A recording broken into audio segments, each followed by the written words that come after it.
So one of the things that is so important with regards to NLP is understanding what the NLP presuppositions are. So the NLP presuppositions, let's just start off with something really simple. The NLP presuppositions are a series of ideas, of concepts that the creators of NLP believed were fundamental beliefs. I remember when I was taking my master practitioner training back in 1986 with Richard Bandler, the guy that invented NLP, a co-founder of NLP, and a person asked him, where did these NLP presuppositions come from? Where did they come from? And he said, well, as they were interviewing people who were getting results, as they were interviewing people who were being successful, that they found a kind of like mindset. They found this common theme that they all had.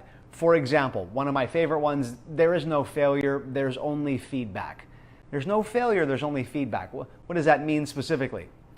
There is no failure, there's only feedback means that when you think you have failed at something, you have ended the path. You have completely shut it down, you have ended it, and when you think that what you just went through is a piece of feedback, it's something for you to help you grow, to help you evolve, to help you get better at what you do, you're practicing the mindset of success versus the mindset of failure. I like to call it the Thomas Edison idea, right? Someone asked Thomas Edison, you have failed 1,000 times or 10,000 times, whatever it is, at inventing the light bulb. When are you going to give up? And Edison said, I haven't failed 1,000 times. I found thousands of ways to not invent it. I just need to find one way how to invent it. That's a really important concept, right? There is no failure, there's only feedback. That's not the one that I'm talking about today. But when Bandler in my master practitioner training back in '86 was asked, where did these come from? He just simply said, successful people have a certain mindset. They have a certain mindset that is very powerful in comparison to people that don't have that same mindset. So, for example, the one that we're talking about today, you are in charge of your mind, therefore you're in charge of your results. I thought I'd sit down for this one because this one can be a little bit, direct. This one can be a little bit in your face almost. And Gary, aloha, good to see you, man. Hope you're having a great time here. A whole bunch of people logging in and just saying hi here. So you're in charge of your mind and therefore your results is a very important presupposition of NLP. To explain this, I'm going to need to go into some detail here. I'm going to need to kind of go down into some subjects. I'm going to keep it pretty big picture, pretty surface level. At our live events, we drill down even deeper. And at the advanced trainings, we get into things like quantum physics and fun stuff like that. Here, I just want to keep it really simple. To understand the presupposition, you are in charge of your mind and therefore your results, starts off with the idea that everything happens up here in your mind. Everything that you experience occurs in your mind, in your brain, in your consciousness, in your personal experience, in your head. Whatever way you want to look at it, how you experience your reality around you, how you experience the external world is all up here. Now, from a visual perspective, what you see is transmitted into electrical impulses and interpreted by your brain. What you hear is your ears, the hairs in your ears wiggling, turning it into electrical impulses and being interpreted by your brain. Same thing with touch, smell, and taste. It's all interpreted in your brain, which all the way back from 1933 in a book called Science and Sanity by a guy named Alfred Korzybski. He said, you don't have an experience of reality. You have an object of that experience, which is in your mind. We also need to bring in the idea of cause and effect. Like, what is empowerment? So, cause and effect. That every action produces a result. Every action produces an equal and opposite reaction. Cause and effect. So, you start off with the first idea that everything is in your mind, and then the second idea that everything that you have experienced in your life, you in some way, shape, or form have influenced the experience. That's empowerment. Now, I don't mean created the experience. So, for example, the stock market is not in your head. The stock market is outside of you. It's in the environment. The ocean, the weather, the floor beneath my feet. These are all things that are outside of you. You experiencing them in your mind, and empowerment, or what is cause and effect, is really a discussion as to whether or not you allow these external things to have an influence over you, or if you take control over your response. You can't control a situation. You cannot control an external situation. The only thing you can control is your response to it. Let me say that again. This is really important. You can't control an external situation. I can't control whether the stock market is going to go up or down tomorrow. The only thing that I have control over is my response to it. That's what empowerment is. That's what you are in charge of your mind, therefore your results is all about. I love what Tony Robbins said. I did a practitioner training with Tony Robbins back in, I think it was 84 or somewhere a while ago. And I remember Tony was talking about these things, and he got up and he said, look, imagine that you're a bus and that you're driving down the highway of life.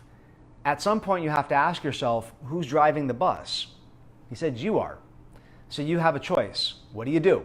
Do you keep on the same road? Do you get off? Do you speed up? Do you slow down? And that was his simple approach to explaining that you are in charge of your mind, therefore your results. To delve deeper into it, you begin to understand that this external world that you see is in your mind, and it's interpreted by a lot of different filters that you have. So are you an optimist? Are you a pessimist? Do you look for the glass to be half full, or do you look for it to be half empty? All of these things take into account how you experience the world around you. What language do you speak? Your language affects how you see, hear, and feel things. And I talk about this in the practitioner trainings. I got a big smile on my face because I had this guy who used to run my office, and he spoke fluent Italian. And I asked him one day, I'm like, do you think in Italian? He said, oh God, yeah, I can think in Italian. When I get into the flow of it, I begin to think in Italian. I said, what's that like? He said, colors begin to get brighter as I think in Italian.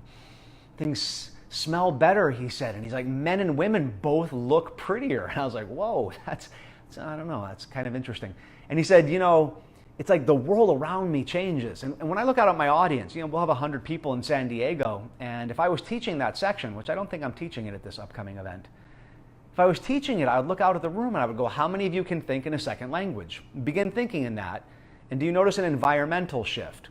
Hands go up all the time. Yes, they experience an environmental shift. If every time that you have had a new job, you've gotten into a negative situation, you begin to seek out those negative situations. If every time you've gotten into a new situation and you have an incredible experience with it, you begin to seek out for the experience to be incredible. In other words, your past, your perceived past, influences how you filter things in the moment.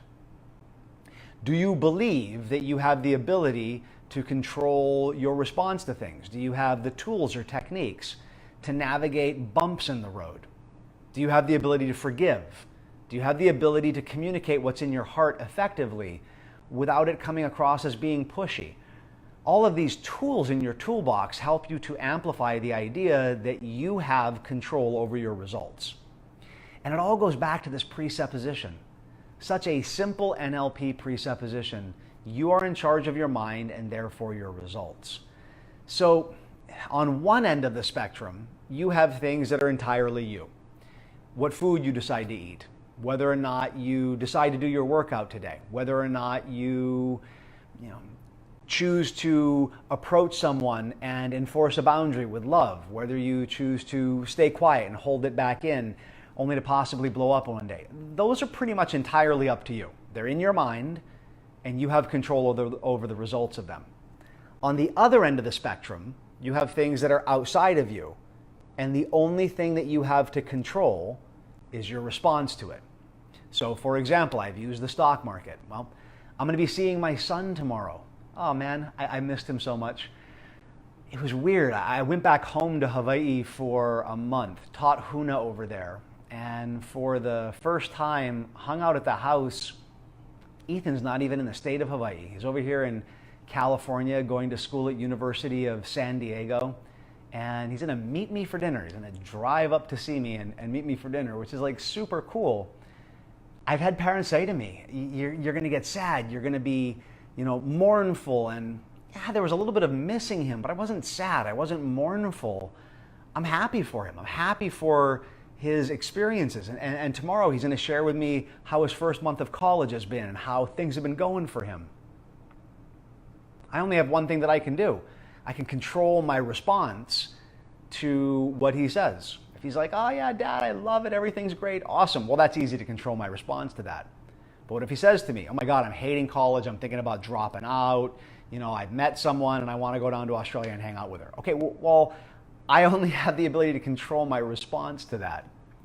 At the school, it was really funny because my son, he's been boarding. He's been doing 5-day boarding and 7-day boarding during high school. So I've gotten kind of used to him for the week not living at home.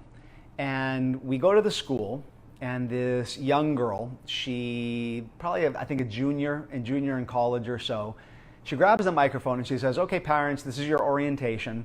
She said, the bulk of your questions that you're going to be asking right out of the gate are going to be answered with this following response.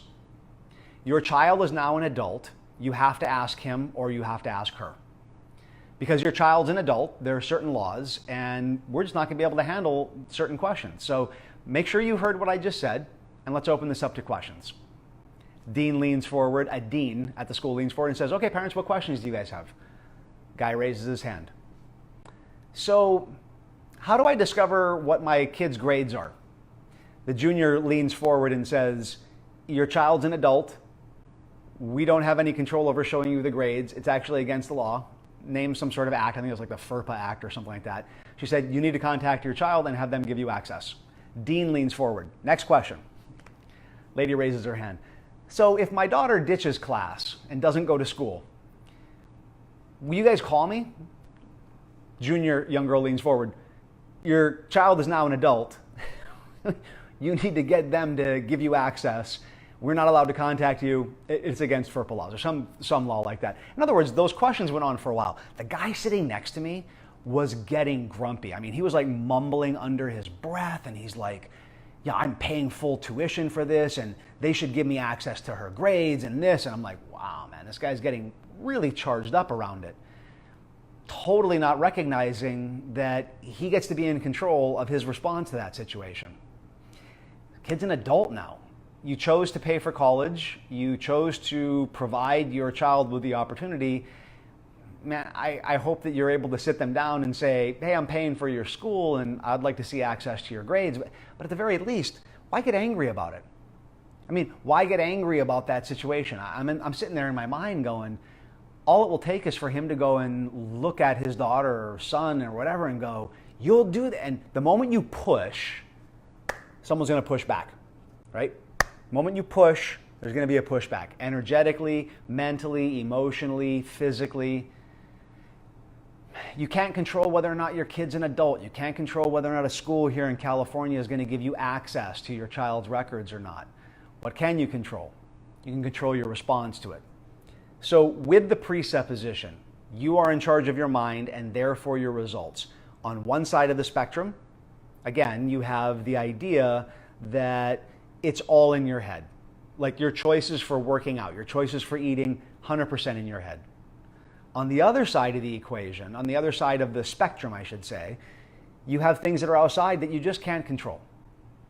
Those are the things where you just draw on every tool and technique you have, and you can only control your reaction to it, not the situation. So I'm sitting there next to this guy who's fuming, and I text message my son, do I have access to your grades? Immediate response. Yes, Dad, that was that paper that I signed and I checked all the boxes. You got full access, period. Next text message. Oh, you're in that meeting. How's it going? And I laughed. I'm like, I'm going to be leaving this meeting early because it's getting kind of warm in here. And man, I left. I walked right out in the middle of the whole meeting because I'm like, I want to control my response, and I'm surrounded by a bunch of adults who are getting grumpy over the fact that their kids hit the 18th year of their life. Shit happens, man. Kids turn 18, stock market goes up and down. I smiled, I went and got some lunch and then hung out with my son for the rest of the day, thanking everything that I have access to his grades. All good. So pretty simple presupposition, but you got to go kind of deep to understand it. So let me do a quick review, and then I want to open this up to questions. The presupposition of NLP. The presupposition of NLP. You are in charge of your mind and therefore your results. Thanks, Megan. Whole bunch of laughs there. You're in charge of your mind and therefore your results. Boils down to two really important concepts, which I've done other webinars on. I don't think I've done any Facebook Lives on it, but I've done some other webinars on them. And that is the idea of perception is interpretation. Everything that you see, hear, and experience is in your mind. And the second idea of cause and effect. Cause and effect, or empowerment. That at the end of the day, you're in charge of your response to something and you're in charge of the results overall. You take those two concepts together and you truly do understand the presupposition of you are in charge of your mind and therefore your results. Simple enough. Now, before I open this up to questions, how do you get to a place where you're able to be the Hawaiian word, pono? How do you get to a place where you're pono? How do you get to a place where you're just like calm, centered, and balanced about something? Well, you practice your tools. I started this stuff at an early age. You know, the only thing that I can claim that it's time. The only difference between you and me is time.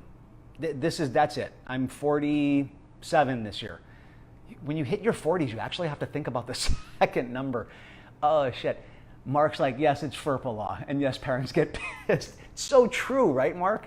Oh, man, I just had to leave the room. Thank you for confirming it's the FERPA law. Yeah, I'm a doctor of psychology. I am not a keeper tracker of federal laws or whatnot. But anyway, you know, at the end of the day, the only difference between me and how I control my reactions and you is time. That's it. And you guys learn this stuff. You incorporate it. You take one tool every day, you apply it to your life, and you get better. Ho'oponopono, the Hawaiian forgiveness process. Helps you become more forgiving. You're able to maintain and manage things in a very calm, centered, and balanced way. You know, the other thing that you can talk about is the idea of letting go of negative emotions. Letting go of negative emotions and letting go of limiting beliefs. Those things help out. Gary, great question. This is exactly why we teach the neuro-linguistic programming training, because it seems like your subconscious mind is in charge more than you are. Well, two really important things. Number one, your subconscious mind is you. So you're actually more in charge of things than you probably think because it's your subconscious, not someone else's.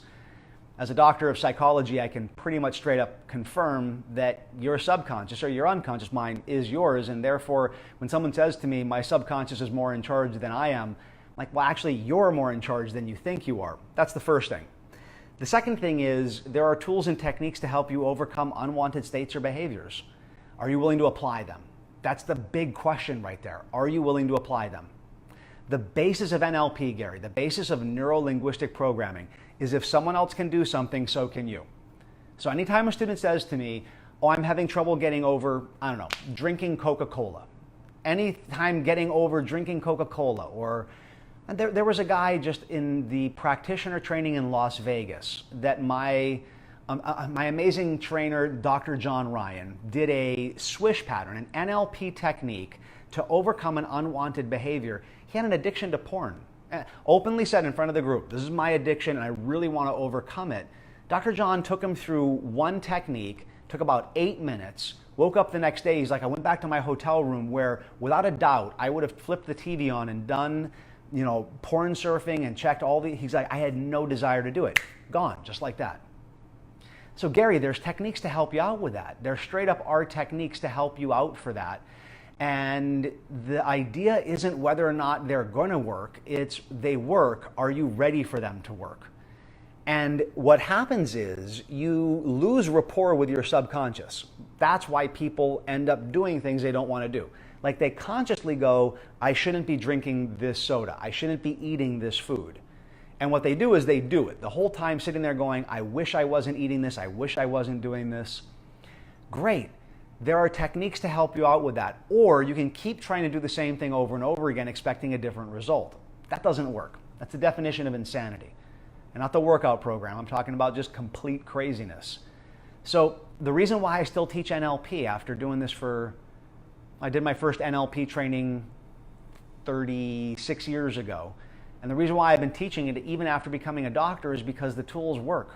They get the work done and they help you to recalibrate your subconscious. This message keeps coming up for me. The path of least resistance is vital to joy. You know what, Megan, that's so totally true. In fact, your subconscious, your unconscious mind is hardwired for the path of least resistance. It's one of the prime directives of the unconscious. Your unconscious mind likes simplicity. What's the shortest route between A and B? Let's do it. Shortest route from A to B, and that's where the focus is going to occur. And so sometimes the simplest techniques are the most powerful. Sometimes the simplest techniques that people apply really do change their lives. I mean, just simple things with mindset, simple things with forgiveness. I wrote a book called Ho'oponopono about forgiveness. I share the story of my daughter losing her best friend in that book. And as simple as the technique is, I really do think it saved her life. I've gotten letters and testimonials and thanks from people all around the world about how that technique has helped them to overcome baggage that they've held on to. Then you have more advanced techniques like mental and emotional release to help people let go of anger, sadness, fear, hurt, guilt. We got clinical and academic research, hundreds of case studies to show that people can actually let go of their baggage. Like Gary was asking just a moment ago, that it helps them really get back into rapport with their unconscious and begin to get the results that they want. So look, you guys, as simple as this presupposition is, I tell you what, man, you can pretty much go deep on this one and really kind of geek out on it. Take a look at it and just wonder, what are all the possible things here if I had the tools to be able to begin to get the results? Okay.